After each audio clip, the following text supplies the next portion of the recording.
ناظرین، آج ہم نے ایک ایسی شخصیت کو دعوت دی ہے جو اردو ادب میں کسی تعارف کی محتاج نہیں۔ گزشتہ 2 دہائیوں سے ان کا کلام بین الاقوامی افق پر پوری آب و تاب کے ساتھ ذوفشاں ہے۔ ہم نے بھی محبت کی ہے، ایک محبت کافی ہے، ایک شام تمہارے جیسی ہو، محبت کے پروں میں گھنٹیاں باندھو۔ جیسے شاہکار ادبی فن پاروں کو قارئین تک پہنچانے والی شخصیت کے مختلف اشعار ضرب المثل کی حیثیت اختیار کر چکے ہیں۔ بھولے سے میری سمت کوئی دیکھتا نہ تھا، چہرے پہ ایک زخم لگانا پڑا مجھے۔ یقیناً آپ جان گئے ہوں گے میری مراد انتہائی محترم اور قابل قدر ہستی جناب حسن عباسی صاحب سے۔ السلام علیکم سر، کیسے ہیں آپ؟ سب ٹھیک ہیں؟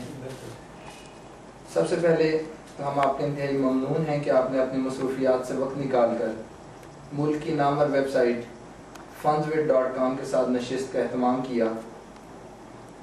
انٹرویو کا باقاعدہ آغاز کرتے ہیں۔ آپ ناظرین کو سب سے پہلے اپنی ابتدائی زندگی کے بارے میں کچھ بتائیے۔ سب سے پہلے تو میں آپ کا شکریہ ادا کروں گا اور آپ کی ویب سائٹ جو کام کر رہی ہے فنڈز، اس کی حوصلہ افزائی کروں گا کہ میرے خیال میں آپ نے ایک ایسے کام کی ابتدا کی ہے کہ اب تک جو شعراء منظر عام پر نہیں آ سکے تھے ان کا کلام نہ صرف پاکستان بلکہ پاکستان کی سرحدوں کو عبور کرتا ہوا پوری دنیا تک پہنچے گا۔ تو اس پر مبارکباد آپ قبول کیجیے میری طرف سے۔ Thank you sir, thank you very much. جہاں تک شاعری کی ابتدا کا سوال ہے تو اس کا جواب دینا میرے لیے بہت مشکل ہے، کیونکہ جب لاشعور سے شعور کی طرف میں آیا تو اس وقت ہی مجھے ایسے لگتا تھا کہ جیسے میرے اندر ایک ایسی فضا ہے جو کہ اظہار کی طرف کام کرتا ہے، اور میرے خیال میں ایک ایسی جگہ، ایک ایسا شہر جہاں آپ کی پیدائش ہو، جس کے دونوں طرف نہریں ہوں اور ایک نہر کے پار نہ ختم ہونے والا صحرا چولستان ہو اور دوسری طرف دریا ستلج کا علاقہ اور سرسبز و شاداب۔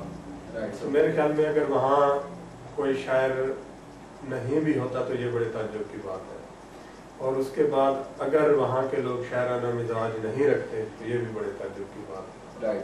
میری مراد یہ ہے کہ خواجہ غلام فرید کی دھرتی روحی سے میرا تعلق ہے، اور صحراؤں کے بارے میں یہی کہا جاتا ہے کہ یہ آپ کی جو سوچ ہوتی ہے تخیل کی، اس کو بہت وسعت عطا کر کے بڑھا دیتے ہیں۔ تو میرے خیال میں اس میں قدرت کے جو باقی مناظر ہیں فطرت کے، اس کے ساتھ ساتھ اس کا بڑا مدد ہے۔ Right sir. سر آپ نے میٹریکولیشن اور اپنے انٹر گریجویشن وہاں سے کیا یا موو کیا وہاں سے؟ اچھا، میری جو زندگی ہے وہ بچپن سے لے کے اب تک جس طرح کہتے ہیں نا پاؤں سے سفر بندھا ہوا ہے۔ Right sir. ہجرت اور ایک مسلسل ہجرت، ہجر اور ہجرت جو ہے نا وہ قسمت میں لکھا ہوا ہے۔ تو بچپن میں والد صاحب کراچی میں جاب کرتے تھے تو کئی بار ہمیں اپنے شہر سے کراچی جانا پڑا، تو اس لیے 2 انتہاؤں کے بیچ میرا شاعری کا اور اپنی زندگی کا سفر رہا ہے۔ یا میں مطلب صحرا میں ہوتا تھا یا سمندر کے پرائمری میں جب والد صاحب کراچی گئے تو ساری فیملی کو جانا پڑا، تو وہاں پر سمندر کے کنارے ہمارا اسکول تھا، کراچی پورٹ ٹرسٹ کا اسکول بھی سمندر کے کنارے؟ سمندر کے کنارے ایک جزیرہ ہے کماڑی کے ساتھ، ایک منوڑا جس کا نام ہے۔ Right sir. تو وہاں پہ بہت خوبصورت چھوٹا سا ایک جزیرہ ہے، اور وہاں پہ پوری دنیا سے پورٹ ہے کماڑی کی، اور وہاں سے پوری دنیا سے جہاز آتے ہیں، لنگر انداز ہوتے ہیں، ساتھ ہی ایک مچھیروں کی بستی ہے، وہ مچھلیاں پکڑتے ہیں سارا دن، اور نیوی کا ہیڈ کوارٹر ہے۔ تو وہاں پہ جو ہمارا اسکول تھا وہ سمندر کے کنارے تھا، اور ایک پرانا مندر تھا اس کے ساتھ، اور اس میں 6ٹھی کلاس سے یعنی 7 تک وہاں میں پڑھتا رہا۔ تو اس میں بریک کے دوران سمندر پہ چلے جانا، لہروں کو دیکھنا، ان کا شور، تو مجھے اس وقت بھی یہ احساس ہوا جیسے سمندر کسی کام کا اظہار کرنا چاہتا ہے۔ بعد میں مجھے ایسا لگا جیسے میرے اندر بھی اس طرح کا ایک شور ہے اور میں بھی کسی کام کا اظہار کرنا چاہتا ہوں. تو اس جزیرے سے میری بہت سی یادیں وابستہ ہیں. پھر اس کے بعد جب واپس ہم اپنے شہر میں آئے تو میں نے وہاں سے میٹرک تک تعلیم حاصل کی اور اس کے بعد پھر تھوڑا سا پریکٹیکل لائف میں آنا پڑا کیونکہ تھوڑا سا فائنینشیل حالات صحیح نہیں تھے. تو میں نے پھر بی اے کے ایگزام جو ہے وہ پرائیویٹ دی اور ایک جاب بھی کی ایک جگہ پہ اور پڑھاتا بھی رہا. پھر میں نے اسلامی یونیورسٹی بہاولپور میں ایڈمیشن لیا. وہاں سے ایم اے میں نے کیا اسلامیات میں. اس کی ایک وجہ میں اردو میں ایڈمیشن لینے گیا تھا اور وہاں پہ کوئی میرٹ بھی نہیں تھا, ایڈمیشن ہو جاتا. لیکن جب میں نے پراسپیکٹس حاصل کیا تو اس پہ لکھا ہوا تھا کہ اللہ تعالیٰ جسے بلائی کا ارادہ کرتا ہے اسے دین کی سمجھ مجھے عطا کرتا ہے. اس وقت اپنا میں نے فیصلہ بدل لیا اور وہاں 94 سے 96 اس ڈیوریشن کے دوران میں نے وہاں سے آپ نے ماسٹر ڈگری حاصل جی. اس کے بعد سر آپ نے پھر یہ پبلشنگ کے شعبے سے وابستہ ہو گئے یا درمیان میں کچھ گیپ بھی ہے؟ ایم اے کرنے کے بعد ہمارے شہر میں 15 روزہ تقریری مشاعرے ہوا کرتے تھے اور ریاض رحمانی جو کہ میرے استاد بھی تھے اور انہوں نے عطا اللہ شاہ بخاری کے ساتھ ساری زندگی گزاری تھی اور ان کے بیٹے رشید عثمانی جن کا بی اے کی پنجابی میں حالات زندگی اور کلام بھی شامل ہے اور بہت سے شاعر جو کہ اس چھوٹے سے شہر میں جو کہ ریاض رحمانی کی ہی تربیت کا حصہ تھا وہاں موجود تھے. تو میں نے اس ایک مشاعرے میں اپنی نظم ماں پڑھی تو اس میں رشید عثمانی صاحب سن رہے تھے تو انہوں نے بار بار یہ کہا کہ حسن عباسی اب لاہور چلا جائے گا. اس وقت تو مجھے ان کی بات کی سمجھ نہیں آئی لیکن بعد میں حالات کچھ ایسے ہوتے گئے کہ کچھ عرصے بعد ہی مجھے لاہور آنا پڑا اور پھر اب تک وہ جیسے کہ ناصر کاظمی نے کہا ہے تیری گلیوں کی ہوا کھینچ کے لائی مجھ کو. تو ان گلیوں کی ہوا تو ایسی ہے کہ جس کو لگ جائے اس کو دنیا کے کسی شہر میں پھر سکون نہیں ملتا. جی تھینک یو.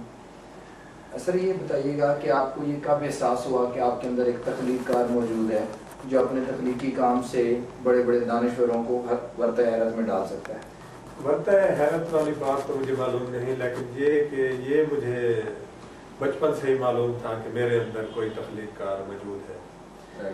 کیونکہ جس طرح ہمارے خاندان میں یا دوستوں میں دیکھتا تھا کہ جس طرح ان کا سوچنے کا انداز ہوتا تھا میرا مختلف ہوتا تھا. جس طرح وہ بات کرتے تھے اس سے تھوڑا سا بات کرنے کا انداز مختلف تھا. جس طرح وہ چیزوں کو دیکھتے تھے میں ذرا اور طرح سے دیکھتا تھا. تو کہیں نہ کہیں پتھر کے اندر مورتی تو موجود تھی. سر یہ بتائیے گا کہ آپ کے خاندان کے اندر کوئی اور بھی شاعر ہو گزرے ہیں یا آپ نے پہلی دفعہ اس میدان میں تلوار آزمائی کا فیصلہ کیا؟ کوئی اور شاعر میری نظر میں تو نہیں ہے جو دور تک نہیں ہے. دور تک نہیں ہے. اور میں شاعر ہو گیا ہوں تو مجھے بھی کبھی کبھی بڑا عجیب لگتا ہے کہ ایک ایسے خاندان میں جس میں کوئی شاعر نہیں ہے تو میں کیسے وہاں پہ آپ نے ابتدا کی. سر یہ بتائیے گا کہ آپ کو کچھ یاد پڑتا ہے کہ آپ نے پہلا شعر کب کہا اور کون سا کہا؟ ویسے تو حسن صاحب جو بھی شعر میں کہتا ہوں مجھے ایسا لگتا ہے کہ جیسے پہلا شعر کہا ہے. لیکن یہ ہے کہ 8ویں کلاس میں شاید میں نے پہلا شعر کہا تھا اور وہ جو غزل آپ ابھی کہہ رہے تھے خاموش رہ کر پکار دی. جی جی وہ آپ کی پیش کر یہ آپ کا پہلا کلام تھا. جی زبردست. سر یہ بتائیے گا کہ اکثر یہ کہا جاتا ہے کہ شاعری ایک خدا داد صلاحیت ہے, وہ کسی کے سکھانے سے نہیں آتی. کچھ لوگ کہتے ہیں کہ نہیں باقاعدہ اس کو سیکھنا پڑتا ہے. تو آپ ان دونوں میں سے کس کی رائے سے اتفاق کرتے ہیں؟ سیکھنا پڑتا ہے؟ میرے خیال میں دونوں چیزیں ہوتی ہیں. آپ یہاں دیکھیں کہ ہماری کائنات میں یا کہیں بھی قدرت جو ہوتی ہے فطرت وہ ہمیں خام مال کی صورت میں چیزیں دیتی ہے. Right sir. اور ہم اس کو پیوریفائی کر کے بہتر انداز میں پیش کرتے ہیں. جیسے میں اس کی آپ کی مثال دوں گا, جیسے گولڈ ہے جی جی وہ آپ کو خالص نہیں ملے گا. اس طرح اور بھی چیزیں ہیں. تو میرے خیال میں جب قدرت کی طرف سے ہمیں عطا ہوتا ہے تو ہمیں اس کو الہامی کلام نہیں سمجھنا چاہیے. وہ ایک خام مال کی صورت میں ہم تک پہنچتا ہے اور ہمیں اسے بہتر کر کے آگے پیش کرنا ہے. Right sir. لازم و ملزوم سمجھتے ہیں آپ لازم کہ سیکھنا اور سکھانا بھی ضروری ہے اور تخلیقی صلاحیت بھی ہونی چاہیے. اس کے بغیر گزارا نہیں. اور تخلیقی صلاحیت بھی ہونی چاہیے. تخلیقی صلاحیت دونوں. Right sir. تو آپ نے سر یہ فن کہاں سے سیکھا, کس ٹیچر سے سیکھا؟ ٹیچر آج کل بدقسمتی سے اس لفظ کو جو نوجوان شاعر ہیں اچھا نہیں سمجھتے استاد کا, اور جو سینئر شاعر ہیں وہ بھی محتاط ہو گئے اور اسے مشورے کا نام دیتے ہیں. لیکن میں چونکہ روایت کا آدمی ہوں اور پرانی جو ہماری تہذیب ہے, کلچر ہے اور رسمیں ہیں ان کو ساتھ جڑا ہوا ہوں, تو میں بڑے فخر سے یہ کہتا ہوں کہ میرے جو استاد ہیں صاحبزادہ ریاض احمد رحمانی, ان کی ساری زندگی عطاء اللہ شاہ بخاری کے ساتھ گزری, اور عطاء اللہ شاہ بخاری کا نام تو میرے خیال میں کسی تعارف کا محتاج نہیں ہے. تو رحمانی صاحب نے شاعری ان سے سیکھی تھی.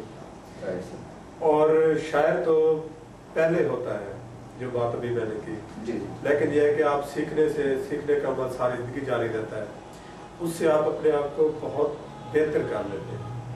میں نے ان سے رحمانی صاحب سے سیکھا جتنا کچھ میں سیکھ سکتا تھا, اور یہ سیکھنے کا عمل اب تک جاری ہے. آپ کسی شخص سے جب سیکھتے ہیں تو وہ فرد واحد ہی آپ کا استاد نہیں ہوتا, آپ زمانے سے سیکھ رہے ہوتے ہیں, آپ حادثات سے سیکھ رہے ہوتے ہیں, سیکھنا بھی ایک آپ تجربات سے سیکھ رہے ہوتے ہیں. جی بالکل ایسے. تو پرندے, درخت, یہ سب میں ان کو اپنا استاد مانتا ہوں, ان سے میں نے بہت کچھ سیکھا. Right sir.